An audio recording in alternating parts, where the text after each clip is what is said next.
Hey there. It is Friday, August 2nd. Heavy duty watching Olympics lately going on, so I'm kind of not getting a whole lot of guitar playing in.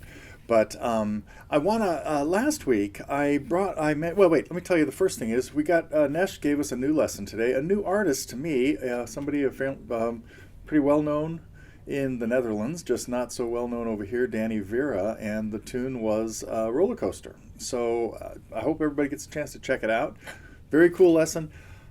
Finger picking, Travis picking, make it up as you go. Learn to do some things differently. And that really fits in well with what I want to talk about today. Last week, I kind of went through, I think I mentioned 10 songs, a few more probably than 10.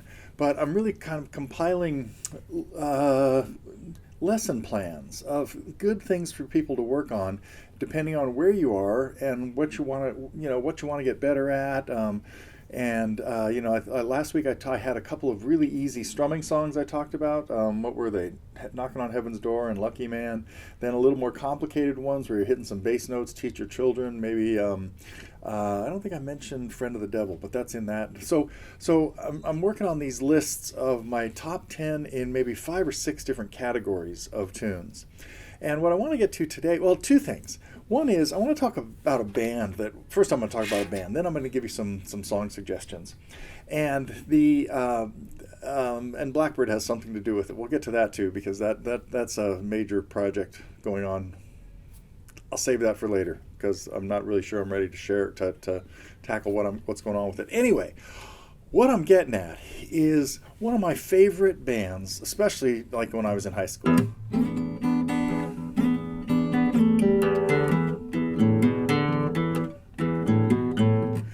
was Creedence Clearwater Revival. And as I was thinking about this over the last few days, almost all of the songs that we have up here of John Fogerty's are really, really good for lots of different levels of players, because some of them have just cool riffs in them.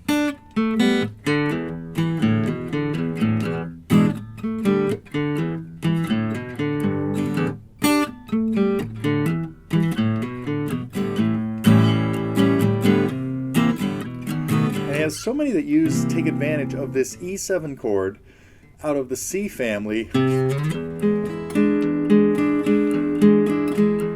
or I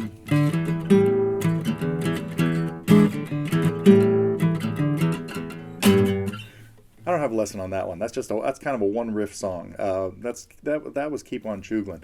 But so many of his tunes are just fabulous to play from a quick chord changing point of view.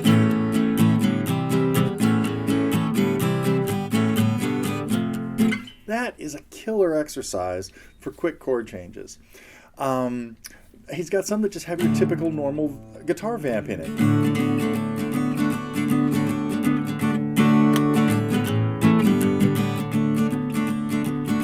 Some that have really cool, they're more riff-based. That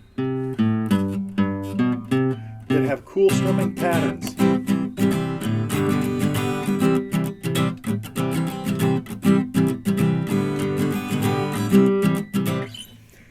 Some that have just really memorable melodies because of some very specific focused picking.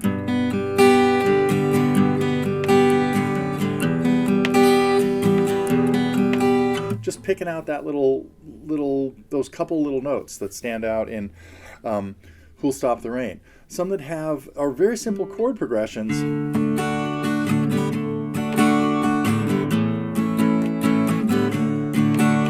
There we go. 2 measures of D, 1 measure of A, 1 measure of D. Did you figure out which one that is yet? If you heard the riff or the lick, you would know it.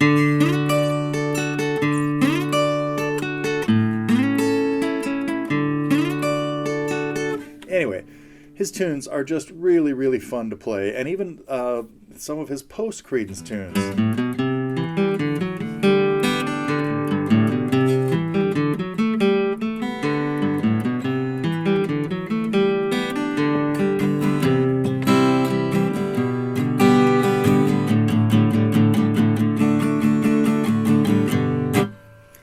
So, as I've been starting to put together these lists of tunes, Fogerty tunes are like high on the list of all of them are great. So check those out. Did I forget any? Let's see. I didn't play this one.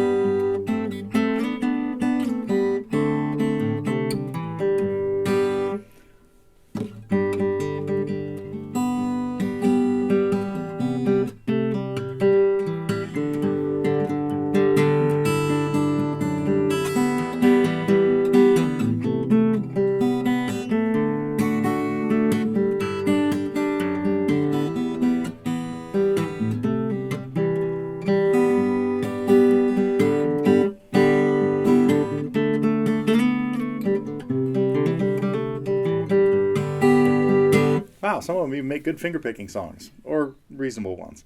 But that brings me to what I do want to talk about today, is my list, part of my list. I'm going to do 5 or 6 of 2 different categories of finger-picking songs. And everybody should start with a very simple arpeggio songs. Arpeggio just means one note at a time.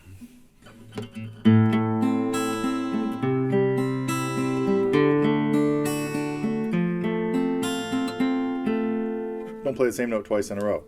Now, there are much more complicated ones like... When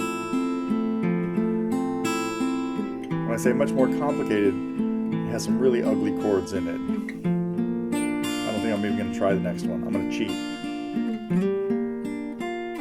And not play all the notes on the same string, or on all different strings. And then some pretty awkward shapes. Major 7 shape here. Anyway, that one's not on my list, so forget I even brought it up. But after House of the Rising Sun, a really good one to look at is this. I wonder how I might turn this into an instrumental too.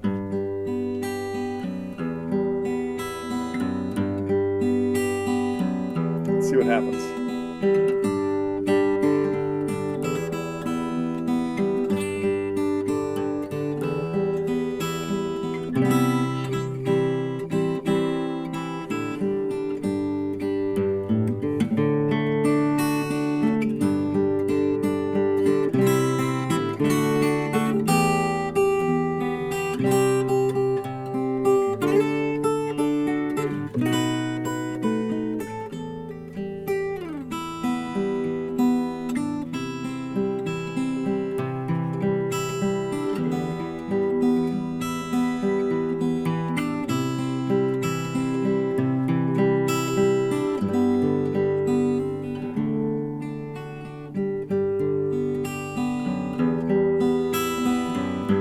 Anyway, I have a lot of beginning students play that because it doesn't have any bar chords in it, and it has a lot more chords in it than House of the Rising Sun. That's, of course, Leonard Cohen's Hallelujah. And then we get into ones that are a little, that I have a Campfire version of Time in a Bottle that is done with the same type of 6-note arpeggio. Now, that's not the way Jim Croce played. I have a much more extensive lesson on all of the stuff that goes on in that, as you probably know. But the Campfire version of Time in a Bottle is a good one up that alley. And then we get into ones that are a little more complicated. Babe, I'm Gonna Leave You. I think this is just going to be my top 5. Well, I have one more. I don't know. I'm not sure if I've done 5 yet. Anyway, Babe, I'm Gonna Leave You is a really good one. And with the caveat, one thing that is really important with especially some of the ones I'm going to get to in a few minutes, is we never want to be worried at this point about playing them at the speed of the original recording. Some of them go really, really fast. I'm going to talk about a Pearl Jam song a little bit later, and Blackbird, and the Kansas tune. All of those are ones that are kind of blindingly fast, so it's important to just get the technique down, and also really just important to work on. Don't plan on learning the whole song from top to bottom so that you can play with the band just yet. Like in the case of Babe, I'm Gonna Leave You. Perfect example. Learn 8 measures. That's all you really need. You don't have to be able to do. We don't care about that part. We just care about 4-note patterns of arpeggios. So there's one more. Then a step more complicated than that would be the classical tune Romanza.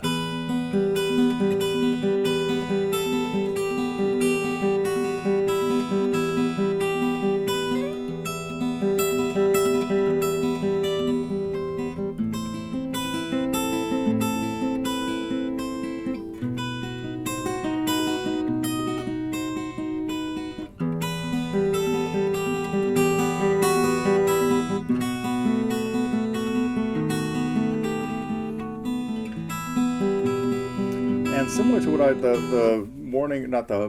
the recommendation I just had on some of those others, I usually have people only work on the first part of that because the second part is a lot trickier with the left hand. So there's my top 5 arpeggio songs. They were House the Rising Sun, Hallelujah, Time in a Bottle, Babe I'm Gonna Leave You, and Romanza. Now we get into the alternating bass patterns. And for that we want to start with a very simple pattern that happens in Landslide, because it's just keeping 4 bass notes going and a finger on 3 of the ands in that measure. And same thing, if you're a beginner at this, you only need to learn the 4 measure progression: C, G with B in the bass, A minor 7, and back to G with B. I just played it with a capo just so you could hear it more at the pitch that we hear Fleetwood Mac do it, but I have people play this all the time without. Just working on those chords, just getting that really simple pattern down. And again, when Lindsey Buckingham plays this, he plays it differently all the time, but we, I'm trying to condense things down to stuff that is approachable. So, and then we get into Blackbird. That I have beginners work on Blackbird as one of their first fingerpicking songs. Not in the first maybe 2 months of playing, but in the first year of playing. But it's always hitting the 3rd string as the 2nd bass note with all the same chords that McCartney plays, but not worrying about this hybrid picking and strumming combination that he does. So, and this is another one, not to worry about playing it at the speed of the record. So, when I have somebody who's been playing for only a year working on this, I want it to sound like this.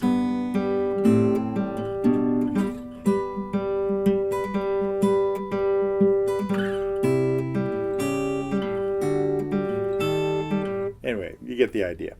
Then we start working on some of these other ones that are a little faster, but a very repetitive pattern.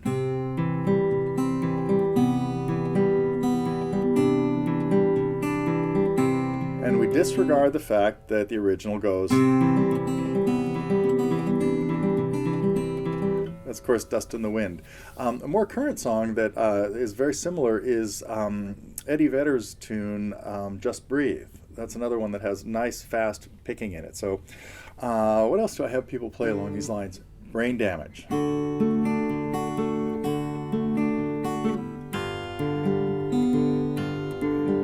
So another great one to work on. Nice and slow and very, always 2 measures of a chord at a time, so it gives you real time to work on your right hand technique. A couple other Beatles tunes that fall in this category.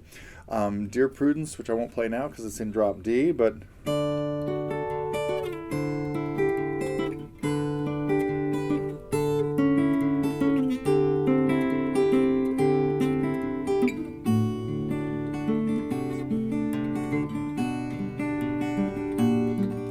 really have a low D in the bass along with all that. And Julia from the same album, very similar. Lennon had just learned how to do a little bit of fingerpicking while he was in India in February of 1968, and consequently wrote some songs that had nice picking in it. So then we get into a little more complicated ones. Helplessly Hoping.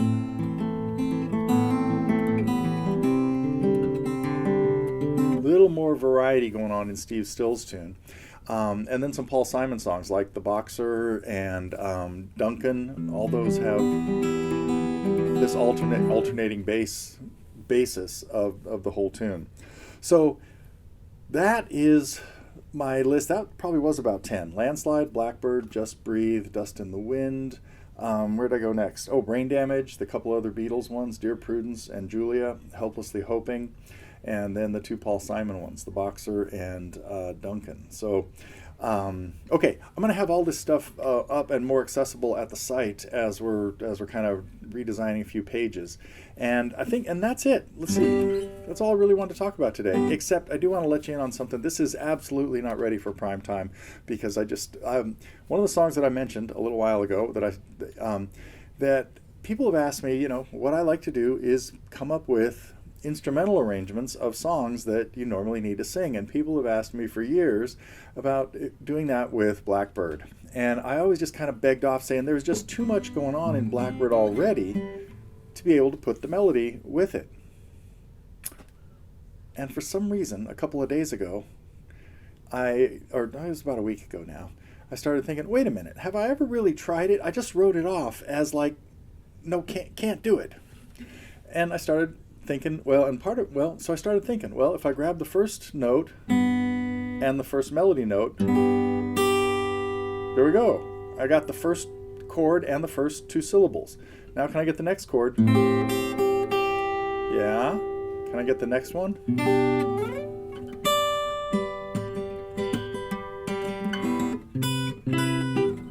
Wait a minute, let me think about this.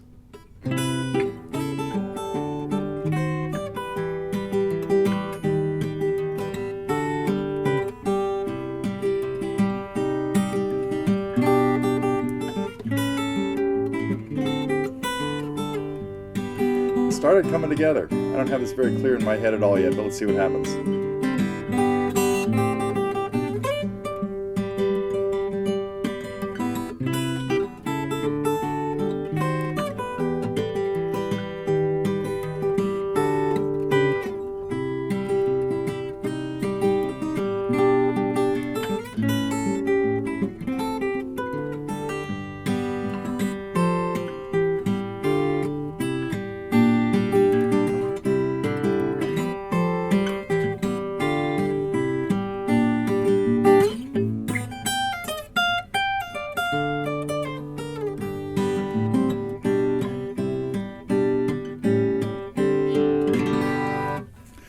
Anyway, that's what has been keeping me a little preoccupied lately from getting other things done that should be happening. Between that and the Olympics, I'm not getting much guitar playing in.